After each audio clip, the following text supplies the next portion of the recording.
Good morning everyone. Shrimati मोहर देवी Tapadia girls college के इस यूट्यूब चैनल में मैं नील नायक आपका बहुत बहुत स्वागत करता हूं। आज का हमारा जो डिस्कस का टॉपिक है वो है रेशियो एनालिसिस टॉपिक से।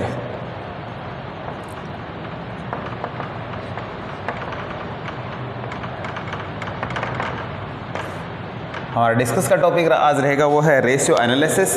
इससे पहले भी हमने रेशियो एनालिसिस से जुड़े हुए कुछ क्वेश्चंस किए थे, लेकिन आज हम बेसिक तो इसका हमने पहले के वीडियो में सारा क्लियर किया हुआ है, लेकिन आज हम इसके जो न्यूमेरिकल क्वेश्चंस है उनसे स्टार्ट कर रहे हैं। तो स्टार्टिंग 1 से ही 1 नंबर क्वेश्चन से ही करेंगे।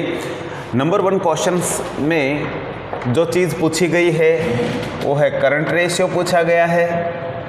नंबर 2 पूछी गई है लिक्विड रेशियो पूछा गया है। नंबर 3 है वो है working capital turnover.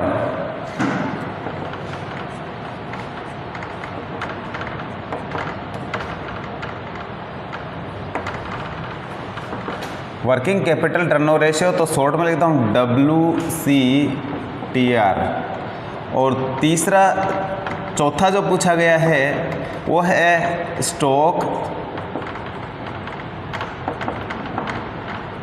Turnover ratio.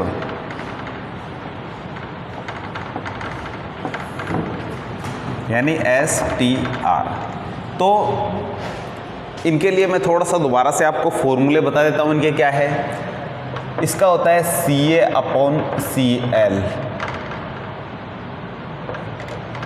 Current assets बट्टे करंट लाइबिलिटीज। लिक्विड रेशियो का होता है liquid assets upon CL, current liabilities. अब थोड़ा सा करंट एसेट्स और लिक्विड एसेट्स में थोड़ा डिफरेंस कर लेते हैं। करंट एसेट्स आप जानते हो, लिक्विड एसेट्स में वो कौन सी चीज़ शामिल नहीं होती जो करंट में होती है। तो लिक्विड एसेट्स के अंतर्गत हम स्टॉक और प्रीपेड एक्सपेंसेस है इनको छोड़ देते हैं। यानी करंट में से हम स्टॉक और प्रीपेड घटा दें तो क्या आ जाता है, लिक्विड है जो वो आ जाता है, लिक्विड एसेट्स आ जाती है। तो इस तरीके से लिक्विड एसेट्स का हम ये आंकलन करेंगे। वर्किंग कैपिटल टर्नओवर रेशियो में जो इसका जो फॉर्मूला है वो आएगा WCTR, यानी वर्किंग कैपिटल टर्नओवर रेशियो का जो फॉर्मूला वो है कॉस्ट ऑफ गुड्स सोल्ड और सेल्स।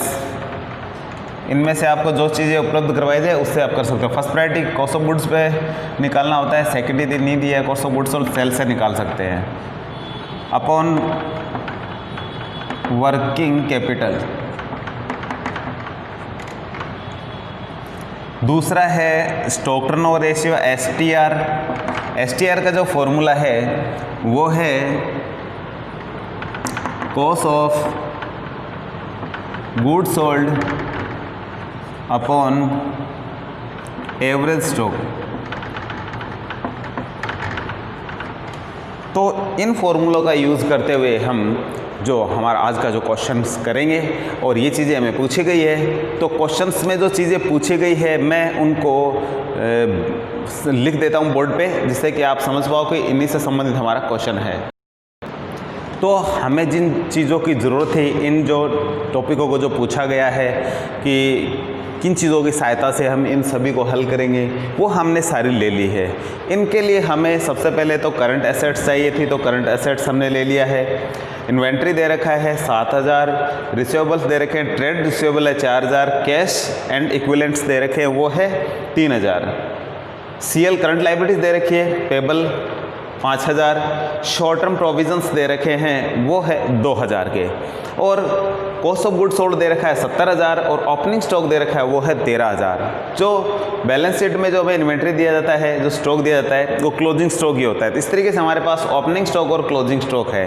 ठीक है, ये कब काम आएगा, जब हम STR यानी स्टॉक टर्नओवर रेशियो निकालेंगे। तो सबसे पहले हम क्या करते हैं, एक एक चीज़ निकालते हैं। सबसे पहले हमारा ये फॉर्मूला है ऊपर दिया हुआ है, करंट रेशियो निकालते हैं। करंट रेशियो का जो फॉर्मूला है वो है current assets upon current liabilities. तो सबसे पहले हम करंट एसेट्स का टोटल कर लेते हैं।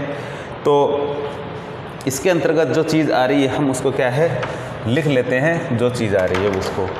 तो CA में यहाँ लिखते हैं सबसे पहले इन्वेंट्री या stock plus receivable plus cash, और CL में है पेबल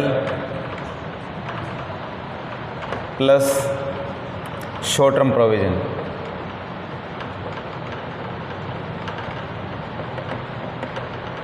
तो स्टॉक हमारा दिया गया है वो है 7,000 का, और रिसीवेबल 4 और ये कैश है 3। तो इस तरीके 7, 4 और ये 3, ये टोटल हो गए 14,000।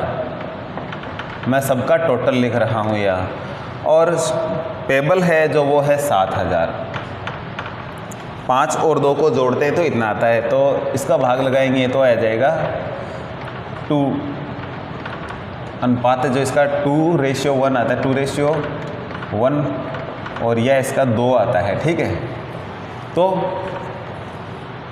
ये जो रेशियो है 2, इसको अच्छा माना जाता है, तो आदर्श अनुपात के रूप में ये आया है। फिर है लिक्विड रेशियो।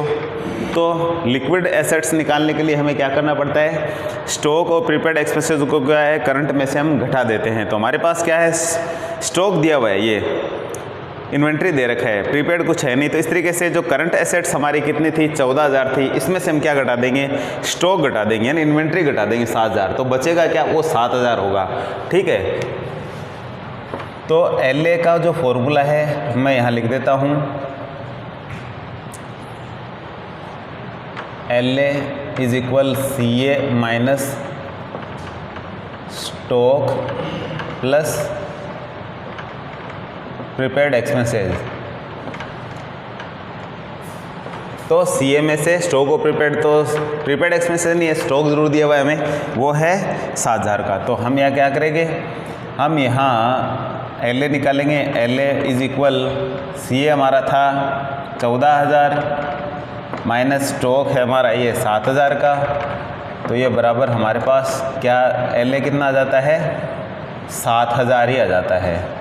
तो लिक्विड रेशियो का जो फॉर्मूला प्रयोग करेंगे हम, तो लिक्विड एसेट्स आ जाएगी 7,000 अपॉन जो करंट लाइबिलिटीज़ है वो भी हमारी 7,000 ही है। तो ये आता है 1 अनुपात, इसको 1 लिखा देंगे, बाकी 1 इसका आंसर आता है। ठीक है, क्योंकि अनुपात में होती है संख्या, वो बट्टे में भी होती है, तो इसलिए 1/1 या 1 का 1 में भाग लगाते तो 1 ही आंसर आता है। तो इसलिए हम इसको 1:1 या 1 के रूप में इसको लिख सकते हैं। तो इस तरीके से 2 चीज़ें हमारी आ गई है। अब हम बात कर लेते हैं हमारा दूसरा topic WCTR, working capital turnover ratio. ये आता है कॉस्ट ऑफ गुड सोल्ड और sales upon working capital. Working capital का फॉर्मूला है WC का CA minus CL is equal WC। तो WC सबसे पहले हम निकाल लेते हैं। WC तो CA हमारी है वो है 14,000, हमने पहले इनका टोटल किया हुआ है, माइनस CL है हमारी 7,000। तो इस तरीके से हमारी WC कितनी आ जाती है, WC है जो 7,000 आ गई है। तो अब हमारा जो वर्किंग कैपिटल का जो है फॉर्मूला वो यूज़ कर लेते हैं। तो कॉस्ट ऑफ गुड सोल्ड दिया हुआ है यहाँ 70,000, तो हम यहाँ लिख लेते हैं 70,000। कॉस्ट ऑफ गुड सोल्ड है वो है 70,000 और वर्किंग कैपिटल है वो है 7,000। तो इस तरीके से 10 टाइम इसके आंसर आते हैं टाइम्स में, कि यानी साल में कितनी बार टर्नओवर होता है वर्किंग कैपिटल का, तो वो तो 10 बार होता है। ठीक है, तो इस तरीके से ये इसका जो है फॉर्मूले के अनुसार ये हमारा जो इसका आंसर आया है। इसके बाद में बात करते हैं स्टॉक टर्नओवर रेशियो की, STR की। तो STR में भी वही है, कॉस्ट ऑफ गुड सोल्ड, तो हमने वही जो हमारा 70,000 है वो लिख देते हैं। कॉस्ट ऑफ गुड सोल्ड भी 70,000 अपॉन दूसरी जो चीज़ है वो है एवरेज स्टॉक। तो हम एवरेज स्टॉक कैसे निकालेंगे, एवरेज